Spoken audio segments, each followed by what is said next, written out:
नमस्कार दोस्तों, मैं हूं दीपक सिंह दैनिक स्टेट समाचार से। आजकल हम समाज में देखें तो हमारे बुज़ुर्गों की रिस्पेक्ट, या हम यूं कहें हमारे सीनियर सिटीज़न जो हैं उनकी रिस्पेक्ट थोड़ी कम कर रहे हैं लोग। ये बात आम समाज में अगर हम देखें तो कहीं ना कहीं कुछ लोग तो रिस्पेक्ट करते हैं, लेकिन कुछ लोग नज़रअंदाज करते हैं। और ये बात घरों के अंदर भी हमें देखने को मिलती है। ना जाने ऐसी क्या गलतियां की हैं इन बुज़ुर्गों ने जो इन्हीं की संतानें इन्हीं को प्रताड़ित करती हैं, और बहुत दुख होता है।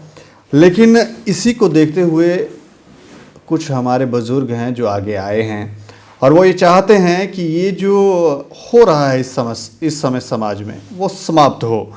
एक संस्था बनाई गई हरि प्रभु आश्रम के नाम से, नगरोटा गुजरू, तहसील बिलावर। आप समझे कि दूर दराज के क्षेत्र में ये एक ऑर्गेनाइजेशन बनाई गई और इसी कार्य के लिए बनाया गया। इसके अलावा और क्या क्या इनके मोटिव है इसको बनाने का, ये जानेंगे। और हमारे साथ ये सभी इसी ऑर्गेनाइजेशन के जो लोग हैं यहाँ पर बैठे हुए हैं।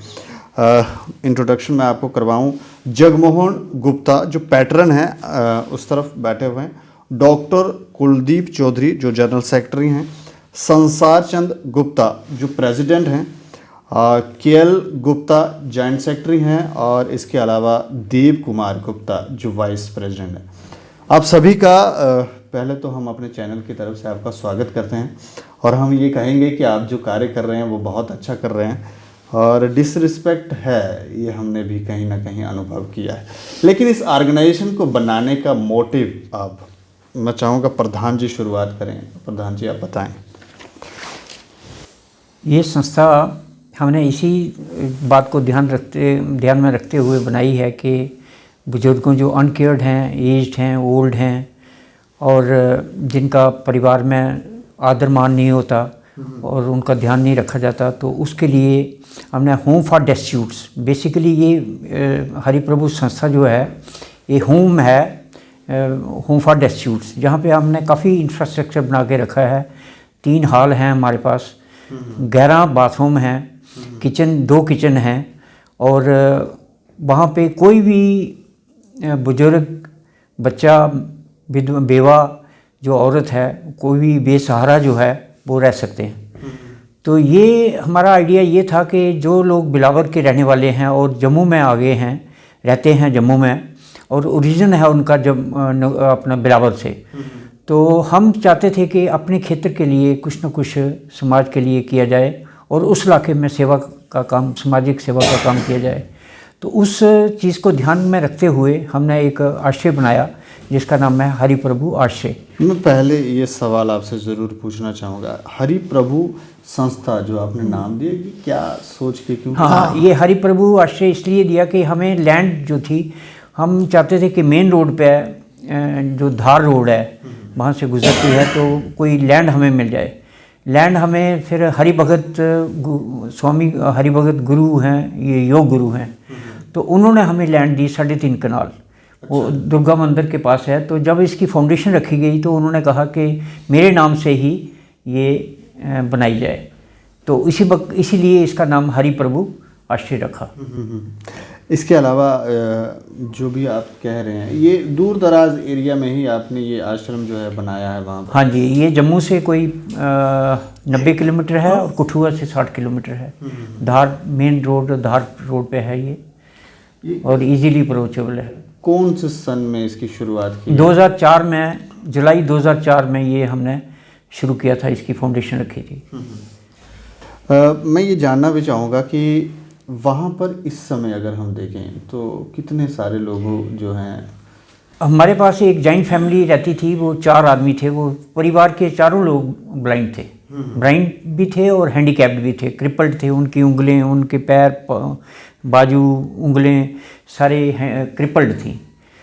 तो उसमें से 2 लोगों की डेथ हो गई और 2 इस वक्त भी ब्लाइंड हैं, और उनकी टांगें भी नहीं हैं, वो ऐसे क्रॉलिंग करके चलते हैं। और 3 स्टूडेंट्स हैं और 3 दूसरे हैं जो कि नॉर्मल हैं। तो 8 लोग हैं जो कि संस्था में, आश्रम में इस वक्त रह रहे हैं। मैं चाहूँगा आपसे चर्चा करने से पहले मैं अपने दर्शकों को कुछ आपके कार्य की तस्वीरें दिखाऊं। और ये तस्वीरें आप देखें, ये जो तस्वीरें हैं, कुछ ब्लैंकेट्स वगैरह आप लोग बांट रहे हैं। उसके अलावा शायद कुछ लोग, जो तस्वीरों में हमें दिख रहा है, डोनेशन वगैरह जो है वो आपको लोग दे रहे हैं। इन तस्वीरों के बारे में पहले बताएं मुझे। ये कुछ बच्चे हैं, पहले ये बच्चों के बारे में थोड़ा। बच्चों को हम 15 बच्चे हैं जिनको हम स्कॉलरशिप दे रहे हैं कि वो पोरेस्ट एंड द मेरिटोरियस बच्चे हैं। 15 बच्चे हैं जिनको 1000 रुपये महीना, इसमें से 1000 रुपये महीने का एज ए स्कॉलरशिप उनको देते हैं। ये हमारे हरिंदर गुप्ता जी हैं, उन्होंने एक charitable memorial Pratyush memorial charitable foundation बनाई है। तो उन्होंने उनके in the memory of his son, जो एक नौजवान छोटी उम्र में उसका देहांत हो गया था, तो उसने वो उन बच्चों को अडॉप्ट किया है। तो 1000 रुपये महीना 15 बच्चों को हम स्कॉलरशिप देते हैं हर महीने, जो पढ़ने में इंटेलिजेंट हैं, हार्ड वर्किंग हैं और अच्छा मेरिट लेके आते हैं। और ये जो जैसे ब्लैंकेट वगैरह दिए जा रहे हैं, ब्लैंकेट ये भी प्रत्यूष मेमोरियल चैरिटेबल फाउंडेशन है, जो कि हमारे चेयरमैन हैं। उन्होंने ये इन सर्दियों में 100 के करीब ब्लैंकेट्स वहाँ डिस्ट्रीब्यूट किए थे। विडोज़ और जो पेंशनर्स थे, वो एज थे, हैंडीकैप थे, पोर एंड नीडी लोग थे, उनके लिए। इसके अलावा कुछ डोनेशन की भी तस्वीरें हमारे पास जो दिख रही हैं।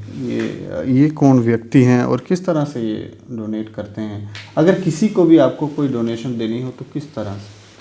डोनेशन के लिए हमने एक फॉर्म बनाया हुआ है, वो फॉर्म भरना पड़ता है। तो उसमें से ये है कि minimum registration fees, registration amount है उसमें 1100, 5100 और 11000 रुपया। तो ऑप्शनल है, जो भी मेंबर बनना चाहता है तो उसके लिए 3 में से एक अमाउंट से ये वो बढ़ते हैं। और फिर मंथली 100 रुपये महीना, 200 रुपये महीना, 500 रुपये महीना ईयरली हम लेते हैं। तो इस तरह से हमारे पास इस वक्त 400 के करीब जो मेंबर्स हैं जो हमें डोनेट करते हैं। 400 से ज़्यादा है। उसमें से 400 में से 50 लोग तो वो हैं जो उस गांव के रहने वाले हैं। अच्छा। उस गांव के जहां ये हमारा आश्रय है। और 50 के करीब हैं हमारे बैंक वाले। क्योंकि मैं बैंक से रिटायर हुआ हूँ, तो मेरे फ्रेंड्स सर्कल जितना है, तो उन लोगों को कहा है तो वो डायरेक्टली बैंक में जमा करवा देते हैं। कोई 2000 रुपये साल का देता है, कोई 5000 रुपये साल का देता है, कोई 10,000 रुपये साल का देता है। तो 300 मेंबर जो हैं जो जनरल पब्लिक के हैं, और उसमें मोस्टली वो जम्मू के रहने वाले हैं। तो मतलब पैसा जो है मैक्सिमम जम्मू से जाता है, जो हमारे मेंबर हैं। मैं ये भी जानना चाहूँगा, आप सभी शुरुआत से ही एक साथ काम शुरू किया था?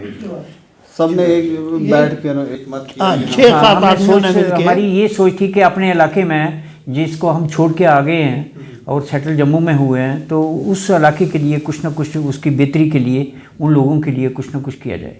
अब मैं सर आपसे भी जानना चाहूँगा, क्या कोई ऐसी तकलीफ़ आपने महसूस की, जो डिसरिस्पेक्ट जो बुज़ुर्गों की जा रही है, कोई आपने महसूस की, इसलिए इस ऑर्गेनाइजेशन की शुरुआत की? महसूस की, देखने में आता है, सुनने में आता है, तो इस चीज़ की बहुत ज़रूरत है। मैं तो कहता हूँ शहरों में बहुत ज़्यादा है, मगर शहरों में ठीक हैं संस्थाएं बहुत, मगर गांव में बहुत कम लोग जा पाते हैं। तो हमने ये महसूस किया कि हम गांव में अपने इलाके को सर्व करेंगे। तो मैं तो उसका सारे श्रेय दूंगा एस.टी. गुप्ता जी को। ये बैंक में थे, अभी सर्विस में ही थे, कोई 1-2 साल इनके बाकी थे। तो ये पहले मैं कहूँगा कि शायद मेरे से ही इन्होंने बात की कि अब मैं रिटायर होने वाला हूँ, मैं हो गया था, मैं इनसे 7-8 साल बड़ा हूँ, तो अगर आपका साथ मिले तो हम ये काम करेंगे। मैंने कहा ये तो बहुत अच्छी बात है। तो ऐसे ही हम 5-7 लोग मिल के चले, तो भगवान की कृपा है, भगवान का साथ मिला, सब लोग मिले और हमें बहुत साथ मिला। किसी ने हमें इसमें रुकावट नहीं डाली और उसी वजह से ये संस्था बहुत अच्छी चल रही है।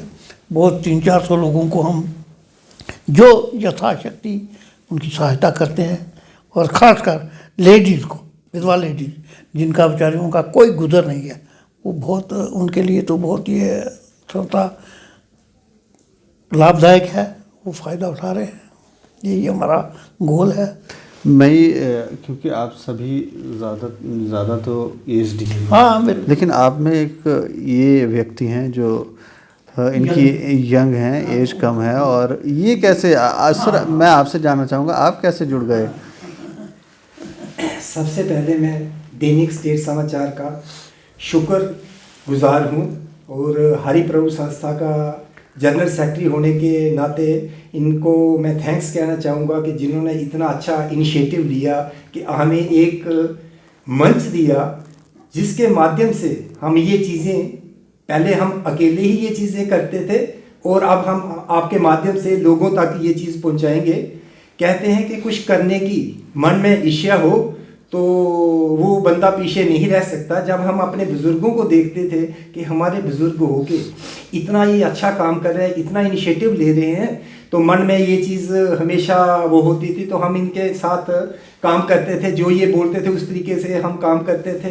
फिर एक दिन ऐसा आया जब इन्होंने देखा कि इसमें काम करने की क्षमता भी है और ये हमारी ऑर्गेनाइजेशन को चलाने में हमारा साथ दे सकता है, तो इन्होंने मुझे अपने साथ इस तरीके के साथ जोड़ा कि पहले तो हम काम करने लगे और उसके बाद फिर इन्होंने मुझे हरिप्रभु संस्था का 3 साल पहले जनरल सेक्रेटरी बनाया था।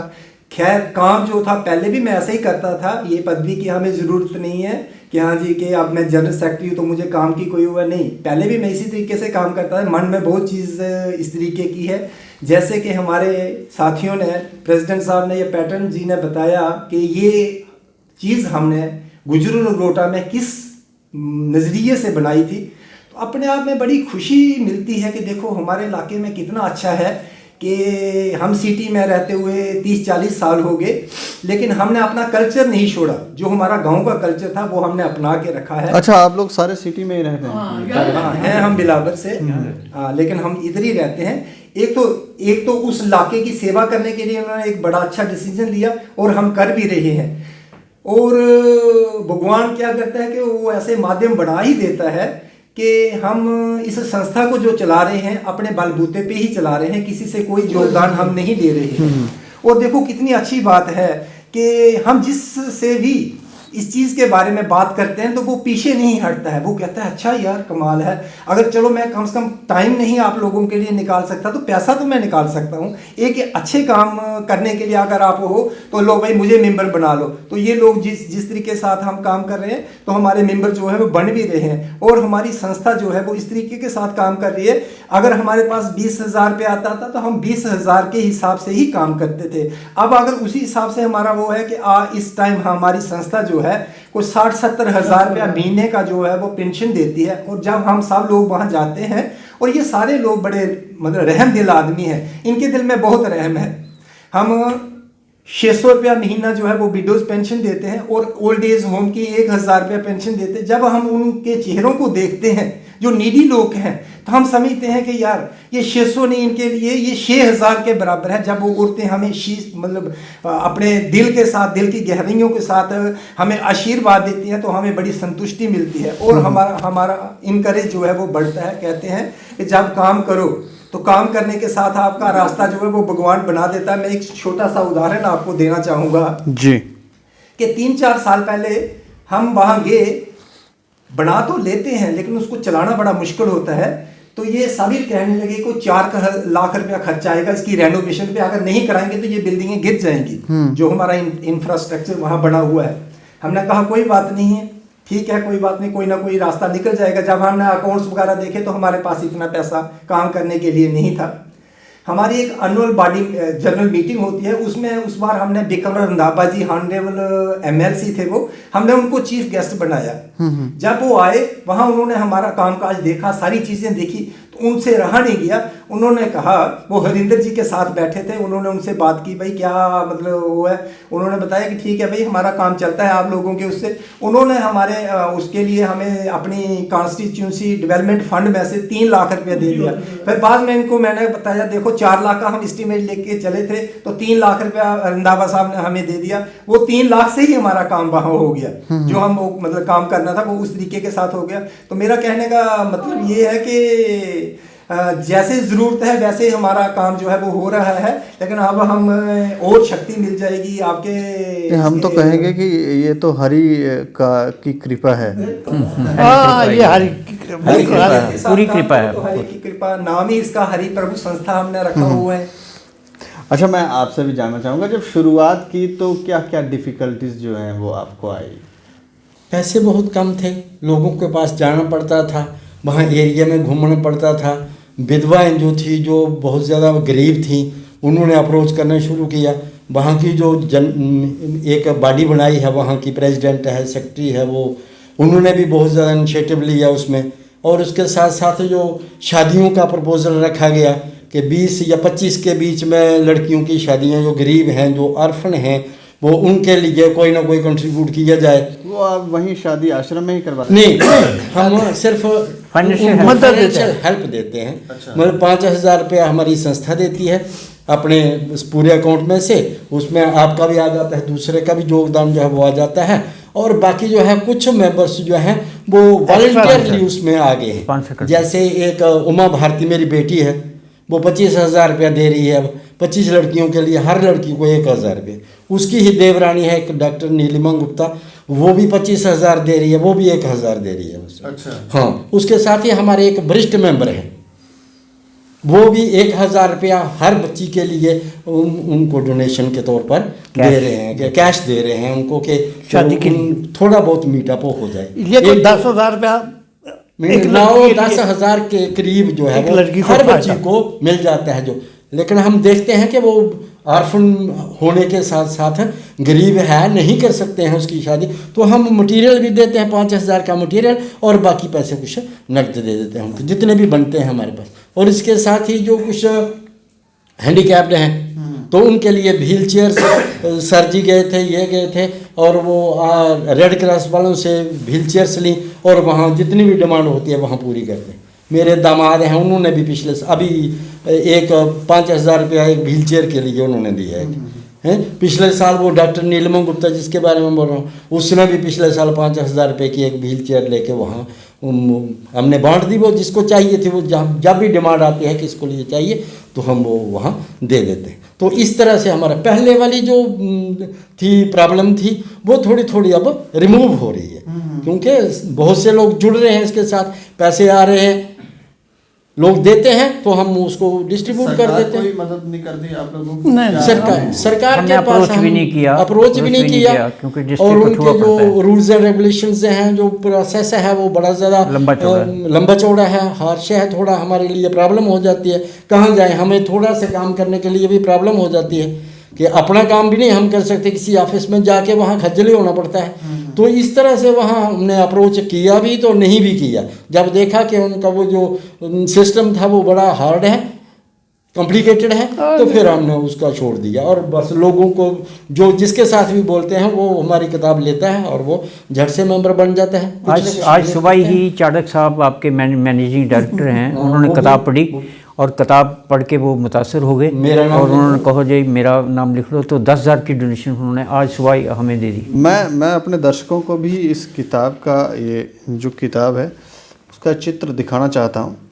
ये किताब कोई मार्केट में भी मिल जाती है? नहीं मार्केट हमसे मिलती हम प्रिंट कराते हैं, ईयरली बनती है ये। अच्छा, ईयरली पब्लिकेशन हमारी कार्य करते हैं जो भी डोनर हैं उनको हम नहीं करते, जो भी एक्टिविटीज़ हैं। अच्छा, ये जो आपके डोनर हैं जो उनको देते हैं, उनको देते हैं, members उनको। हैं। सिर्फ उन्हीं को, आम पब्लिक के लिए? पब्लिक कोई इंटरेस्टेड हो तो जो इंटरेस्टेड हो, अगर कोई चाहिए तो वो दे देते हैं, वैसे आम पब्लिक खरीदेगी भी नहीं। अच्छा, मैं अपनी तरफ से 20 सूट्स जो है वो देता हूँ हर साल।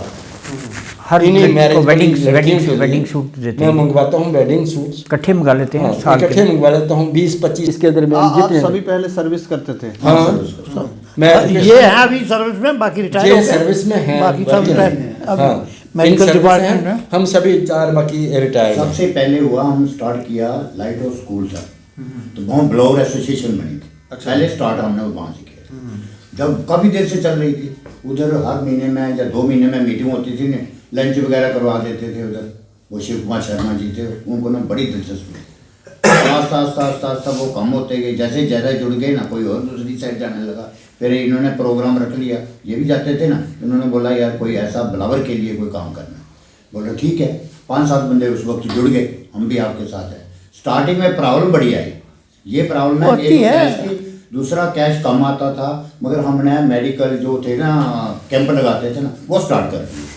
पब्लिक को अवेयरनेस मिल गई कि भाई मेडिकल कैंप लेते हैं, मेडिसिन फ्री मिलती है, उस बेस से हम थोड़ा स्टार्ट करें। और बड़े हाईली रिनाउंड डॉक्टर जाते थे उसमें कैंपों में। ये नहीं, ये डॉक्टर सुशील शर्मा हैं, ये एक सुपर स्पेशलिटी में एचओडी हैं इस वक्त।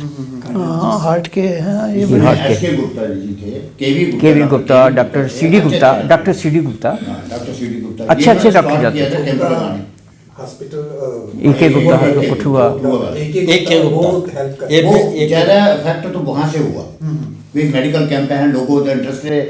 स्टार्ट में आप क्या मोटिव लेके चले थे कि आपको मतलब सिर्फ बुजुर्गों के लिए ही करना है, या स्टार्टिंग और बच्चों के लिए, जनरल पब्लिक के लिए, जनरल पब्लिक के लिए, जो भी जनरल पब्लिक कोई भी निजी के नीडी, पुअर एंड नीडी। और धीरे धीरे आपको क्या अभी क्या दिख रहा है कि कितनी परेशानियां इस समाज में हैं? समाज में परेशानियां तो हैं, लेकिन हम जितने तक कर सकते हैं, जैसे इस वक्त हम 86 विडो पेंशन दे रहे हैं। 86 लेडीज को 70 विडोज़ को 600 rupees per month, 600 rupees per month, और 16 को हम दे रहे हैं 1000 रुपये महीने। ठीक है। वो थ्रू ओल्ड एज होम, वो उन्होंने वो भी स्पॉन्सर देते हैं किया, हमें थोड़ी हेल्प। और 15 स्कॉलरशिप दे रहे हैं। और कोई भी किसी को ज़रूरत पड़ती है, वो लोकल कमेटी जो है हमारी, लोकल कमेटी वाले अप्रोच करते हैं कि इस आदमी की हेल्प करनी चाहिए, तो हम करते हैं। मैं आपसे एक बात, क्योंकि आप सारे एक्सपीरियंस लोग हैं, तजुर्बेकार लोग हैं, आपने ज़िंदगी को काफ़ी करीब से महसूस किया है, और ये जो आजकल बुज़ुर्गों के साथ हो रहा है, उसका क्या कारण लगता है आपको? आप सबको, मैं आपके सबके पॉइंट ऑफ व्यू, हमारे वैल्यूज़ कम हो रही हैं। हाँ, उसका हमारे वैल्यूज़ कम हो रही हैं, संस्कार इनको दे नहीं जाते, पैसे की इम्पोर्टेंस सिखाई जाती है, बचपन से ही बच्चों को शिक्षा ऐसी दी जाती है कि पैसा ही कमाना है। तो हम क्या समझें, शिक्षा का स्तर हमारा बिल्कुल गिरावट आ गई है। ये घर में शिक्षा का स्तर गिर गया है कि स्कूल्स में भी ये प्रॉब्लम है? स्कूलों में तो बिल्कुल है ही है। स्कूलों में तो इस चीज़ की इम्पोर्टेंस ही नहीं है, वैल्यूज़ की, मॉरल वैल्यूज़ की तो कोई इम्पोर्टेंस है ही नहीं, ना सिखाता है कोई, इवन प्रेयर तक नहीं होती है वहाँ पर। कई बार हमने देखा है कि पहले तो चलो, जब आपके ज़माने में आपके जो शिक्षक होते होंगे, वो जब डांटते थे तो माँ बाप भी सपोर्ट नहीं करते थे, बच्चे को बोलते थे कि आपकी गलती है बेटा, मार खाओ। लेकिन आजकल हमने देखा है पेरेंट्स ही नहीं सपोर्ट करते, पेरेंट्स तो टीचरों को ही बोलने लग जाते हैं, वो तो कंप्लेंट कर देंगे, बोलेंगे आपने हमारे बच्चे पे हाथ कैसे उठाया? ये क्राइम समझा जाता है इस ज़माने में, क्राइम है। मैंने 50 साल एजुकेशन में दिए हैं, वहाँ छोटे बच्चे से लेकर 12th तक मैंने पढ़ाया है, और यहाँ इंजीनियरिंग कॉलेज में मैं थलेट्स पॉलिटेक्निक में 10 साल रहा वहाँ। वैल्यूज़ तो हैं ही नहीं बच्चों, और उनको ख़राब करने वाले हम खुद हैं, मीन्स वालिदैन हैं, क्योंकि पैसे का फैलाव हो गया है उनके पास। वो अपने एक बच्चा है, 2 बच्चे हैं, एक 2, उनको वो हाइट पर ले जाते हैं, लेकिन फिर वो क्या करते हैं, अपने लिए ही वो गड्ढा खोल लेते हैं। वो तो है ही है। वैल्यूज़ देते नहीं हैं, उन टोकते नहीं हैं, गलत बात जो करता है उसको टोकते नहीं हैं, उनकी डिमांड्स पूरी करते हैं, और फिर बाद में वो पछताते हैं। जैसे हमारे एक प्रोफेसर थे वर्सर, तो वो कहते थे कि this Jammu is a graveyard for we Kashmiris. क्योंकि उन्होंने अपने बच्चों को बहुत ज़्यादा पढ़ाया, और वो बाहर चले गए, पीछे वो मरने के लिए रह गए पीछे। माँ बाप जो हम मरने के लिए रह जाते हैं, जो यहाँ वाले हैं कितने, बस हम जो रिलेटिव्स हैं वो आते हैं और उनको। इस समय अगर हमें समाज में देखना हो तो किस चीज़ का बोलबाला है? पैसे का बोलबाला है, ओनली मनी, और शान है, झूठी शान है, दिखावा है, होड़ लगी है, गाड़ियों की होड़ लगी है, कपड़ों की होड़ लगी है, फैशन की होड़ लगी है, बस यही। बच्चे बाहर जा रहे हैं, पेरेंट्स के साथ रहते हैं, बच्चे अभी कह रहे हैं कि हम जाएंगे, बाहर जाएंगे। एक बच्चा है, और उसको भी माँ बाप ये सोचता है, हालांकि 50-60 हज़ार 70 हज़ार कोई ना कोई नॉर्मल भी कमाता है, लेकिन फिर भी वो यही सोचते हैं, बच्चा एक बच्चा है तो वो भी कहता है कि हम बाहर जाएंगे, बस दैट्स। अगर इस समाज को, क्योंकि ये तो हमें लगता है कि समाज दिशाहीन हो गया है, जो मुझे समझ आता है, और इसे अगर दिशा में लाना हो तो सरकारों को क्या करना चाहिए? सरकार को ओल्ड एज होम का प्रोविज़न है, लेकिन वो कहीं कहीं है, जैसे जम्मू में कोई नहीं है, ओल्ड एज होम नहीं है, सोशल सिक्योरिटी नहीं है। जैसे फॉरेन कंट्रीज़ में सोशल सिक्योरिटी होती है, ये बच्चों की लायबिलिटी नहीं है पेरेंट्स। जहाँ इंडिया में बच्चों की लायबिलिटी पेरेंट्स समझा जाता है, लेकिन वहाँ पे ये ऐसा नहीं है। वहाँ पे गवर्नमेंट ही सोशल सिक्योरिटी, उनको मेडिकल केयर, जितनी भी प्रॉब्लम्स उनको आती हैं वो गवर्नमेंट टैकल करती है। इस समय सरकार से इस गवर्नमेंट को चाहिए कि कोई ऐसे कानून भी बनाए कि बुजुर्गों का वो कानून ध्यान है, रखे। कानून तो हैं, और उस प्रिवेल होने चाहिए वो कानून कानून तो जेल तक हैं, जेल टर्म तक होती है। अगर वो बच्चों को नहीं करते तो जेल तक हो सकती है। नहीं, जैसे आपने कहा पैसों का बोलबाला है, तो ऐसे में तो बच्चे फिर कहीं ना कहीं तो जाएंगे ही। हाँ, जाना भी चाहिए। इस बोलबाले को समाप्त करने का कोई तो सोल्यूशन होगा ताकि बच्चे ठहर जाएं और घर में रुकें, माँ बाप की सेवा करें। सेवा कहाँ करेंगे, वो तो अपनी उलझ जाते हैं। उसको सोसाइटी वाले ही कुछ ना कुछ बोल रहे होते हैं कि बेटा तुमने क्या कर लिया है। हाँ, तो भावना इसको क्रिएट कैसे कंट्रोल किया जाए? वो अगर तो देखो आप एक्सपीरियंस्ड लोग हैं, तो चर्चा में बैठे हैं आज, हमें अच्छा लग रहा है कि आप लोग यहाँ बैठे हैं, कुछ हम आपसे सीखें और कुछ शायद सरकार को भी समझ आए कि अगर हम ये पॉलिसियाँ अपनाएं तो हो सकता है ये कंट्रोल हो। ये हमारे अपने ऊपर डिपेंड करता है। मैं एक छोटी सी मिसाल आपको दूंगा। मेरा एक ही बेटा, 2 बेटियां हैं। तो पिछले दिनों क्या हुआ कि उसने बीएससी मेडिकल लैब किया था, तो उसके बाद उसके मन में आ गया कि हम बेसिकली बाहर गए थे, ऑस्ट्रेलिया गए थे महीना 2 महीने के लिए। तो जब वो हमसे बात करता था, या उसको हुआ कि यार ऑस्ट्रेलिया तो बहुत अच्छा है, क्यों नहीं मैं भी वहाँ चला जाऊँ। तो हमने ये सीखा है समाज से इस चीज़ के बारे में कि जैसे आप इसके बारे में चर्चा कर रहे हो कि हाँ जी, ये जो हम संस्कार है, संस्कार कुदरती होते हैं। ये नहीं है कि हम देंगे तो है, जिसने सीखना है वो सीख जाएगा, उसको देने की भी कोई ज़रूरत नहीं है। मेरा अपना तजर्बा जो है, मेरी एज जो है 58 है इस टाइम, तो समाज से जुड़ा होने के नाते मैं आपको ये चीज़ बताऊंगा कि ये हमारा भी फ़र्ज़ बनता है। अब हम एक टाइम बच्चे थे, हमारे माँ बाप थे, हमने उनकी की जो भी था, हमने अपना फ़र्ज़ निभाया। पर अब हम वही सोचेंगे नहीं हमारे बच्चे भी उस तरीके के साथ हों, तो वो ऐसी बात नहीं है। हमें भी थोड़ा अपने आप को चेंज करना पड़ेगा। अब हम कहेंगे ओए मेरे बाप ने ऐसे किया था, तू नहीं मेरे साथ करता है, वो नहीं है। हम ऐसी नहीं, हमें उस काबिल बनाना है अपने आप को। हम जब उस काबिल बन जाएंगे, बच्चे के दिल में ये चीज़ पैदा करनी है। ये मैं आपको एक मिसाल दे रहा था कि मेरे बच्चे ने वो कर लिया कि मैंने बाहर जाना है, बस जी उसने खाना पीना छोड़ दिया, सब कुछ छोड़ दिया। मेरे मन में एक विचार है, यार एक ही बेटा है, हम ऑस्ट्रेलिया गए थे तो हमारा मन नहीं करता था यहाँ आने के लिए वापस, तो ये चला जाएगा तो ये कहाँ वापस आएगा। तो वो बड़ी हमें श्योरिटी दे रहा, ना मैं 3 साल रहूँगा, वहाँ मास्टर्स करूँगा, उसके बाद आ जाऊँगा। पर उस वक्त भगवान ने मेरे मन में ये चीज़ बैठाई कि कोई बात नहीं, इस वक्त बच्चे के मुँह मारे में मत तू पढ़ के हाँ यार वो है, इस वक्त तू बड़ी दिखा देगा अपने अच्छे बाप होने का, हाँ जी होकर के बाद में पछताएगा। क्योंकि हमने ऐसे बहुत से केस ऐसे देखे हुए हैं जिनके एक बच्चा या 2 बच्चे हैं बाहर चले गए हैं, तो उनका मुर्दा खज्जल होता है ना, इस तरीके के साथ खज्जल होता था। तो वो मेरे ऊपर डिपेंड था। मैंने बच्चे को समझाया नहीं, फिर एक बार बैठ के मैंने उसको बताया, मैंने कहा इतने पैसे खर्च करने के बाद मैं तेरे को वहाँ भेजूंगा, तो तू तो मुझे 101% यकीन है कि तू वापस नहीं आना है, तूने नहीं वापस आना है। लेकिन अगर तेरा रिश्तेदार, तेरा दोस्त कोई तेरी हेल्प करके तेरे को भेजता है तो तू बेशक चला जा, क्योंकि मैं इतना खर्चा करके अपने पैरों पे खुद कुल्हाड़ी मारूं, तेरे को भेज दूं और फिर तो बात में आने की, इस वक्त तेरे को मेरी ज़रूरत है। पर जब तू वहाँ साल भर रहेगा उसके बाद पेरेंट्स की कोई ज़रूरत नहीं होती, वहाँ इतना पैसा इतना सब कुछ है, फिर पेरेंट्स वगैरह सब कुछ बंदा भूल जाता है। वो जो मैंने उस वक्त उसको समझाया आज मेरे काम आया कि नहीं, मेरे बच्चे के दिमाग में ये चीज़ बैठ गई और वो हमारे साथ इधर ही है, और भगवान करे उसकी जो मनोकामना है वो भी पूरी हो, पढ़ रहा है। तो ये मतलब ये है कि आदमी के अपने ऊपर वो होता है। मैं कहता है पुत्र मुँह में होकर के यार ठीक है मेरा बेटा कह रहा है, चलो क्या फ़र्क पड़ता है, पैसे भी हैं दे देता हूँ, भेज देता हूँ, पर लाना बड़ा मुश्किल था मेरे लिए। इसलिए ये है कि ये हमें भी खुद ये चीज़ करना है और अपने आप को हमें चेंज करना पड़ेगा। मैंने बताया कि मैं बेटा था, अब मैं बच्चों का बाप हूँ, तो मैं कहूँगा मैं पुराने तौर तरीकों को अपनाऊंगा नहीं, थोड़ा सा हमें भी कंप्रोमाइज़ करना है, थोड़ा सा उनकी नब्ज़ को देख के कि यार मेरा बच्चा क्या चाहता है, ठीक है गलत कर रहा है तो उसको प्यार के साथ समझाओ, किसी के तरीके से समझाओ, फिर जाके हमारा जो है इस चीज़ का समाधान भी होगा और समाज का वो होगा।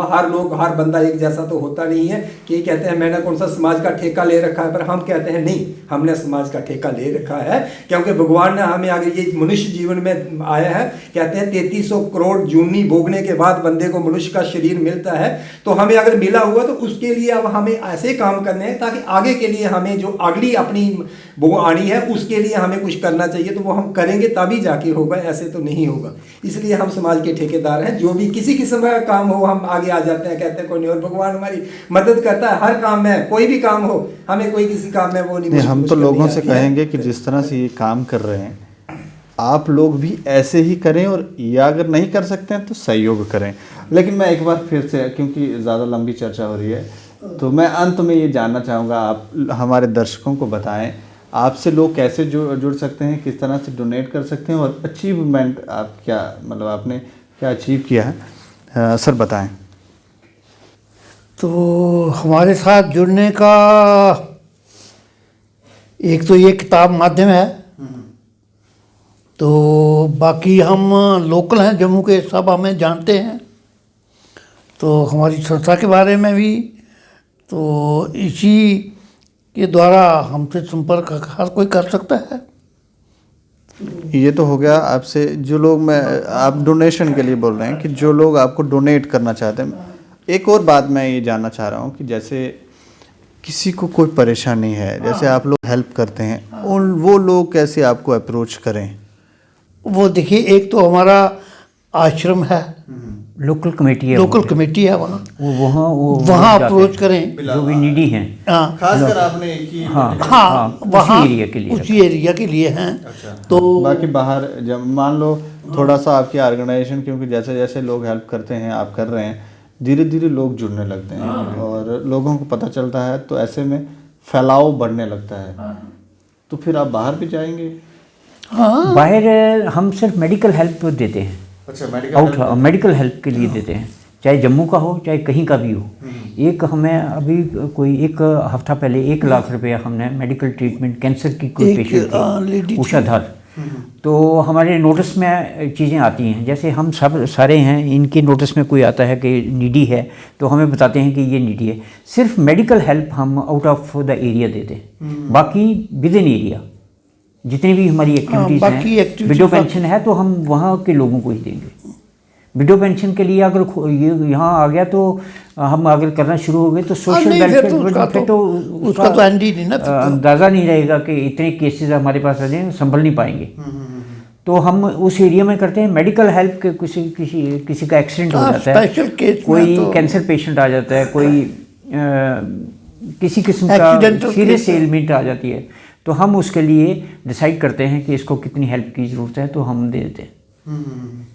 तो हम लोगों से यही अपील करना चाहते हैं कि इस संस्था के जुड़िए और जितने हमारी सोशल वेलफेयर एक्टिविटीज़ हैं उनको एक बढ़ावा मिलेगा और हम ज़्यादा से ज़्यादा लोगों को कवर कर पाएंगे।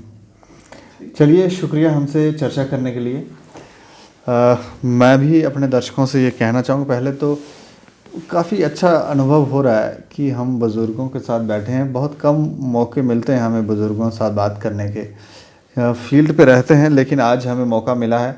और जिस तरह का ये कार्य कर रहे हैं, इसी तरह का मैंने पहले कहा कि सभी को करना चाहिए, लेकिन इनसे प्रेरणा लेने की आवश्यकता है। इस एज में ये लोग ऐसा कार्य कर रहे हैं, समाज के लिए कार्य कर रहे हैं और अपने एरिया, पर्टिकुलर एक एरिया के लिए कार्य कर रहे हैं, तो हम ये कहेंगे कि सभी लोग, हमारे जो पूर्वज हैं, हमारे जो बुजुर्ग हैं, अगर वो इस तरह का कार्य करने लग जाएं और सभी समाज हित में कार्य करने लग जाएं, तो हमें लगेगा सत्य युग आ गया है। तो फिर ये दुख, ये तकलीफ़ें, ये टेंशन्स, ये ख़त्म हो जाएंगी और ये जो प्रयास है, ये हमें लगता है जब टेंशन ही ख़त्म हो जाएगी तो फिर इतनी ज़्यादा परेशानी भी नहीं होगी। आप स्वयं ही समझ आएंगे कि समाज में रहना और जीना कैसे है।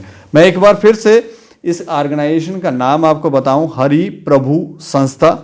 ये बिलावर नगरोटा गुजरू वहीं पर्टिकुलर ये कार्य करती है। वहाँ के जितने भी लोग हैं, अगर उनको हेल्प चाहिए या इनको हेल्प वो देना चाहते हैं, इनसे संपर्क कर सकते हैं। संपर्क के लिए कोई आप नंबर देना चाहते हैं अपना? हाँ, 9419123800। आप किसी बोलो। 9419226660। 9419145478 9419236401 9419141087। हम एक प्रयास करेंगे कि ये नंबर जो है इनके स्क्रीन पे भी डाल देंगे, ताकि आप स्क्रीन पर पढ़ सकते हैं कि ये नंबर जो है इनसे कैसे कांटेक्ट करना है। अगर हेल्प चाहिए तो भी, अगर इनको हेल्प करनी है तो भी, अगर आप एक छोटा सा प्रयास करेंगे तो हमें लगता है कि किसी ज़रूरतमंद की मदद होगी, हेल्प होगी, उससे आपको दुआएं ज़रूर मिलेंगी और आपके जीवन में खुशहाली अवश्य आएगी। बाकी आप लोग देखते रहें दैनिक स्टेट समाचार। मुझे और मेरे सहयोगी अरुण डोगरा को दें इजाज़त। नमस्कार।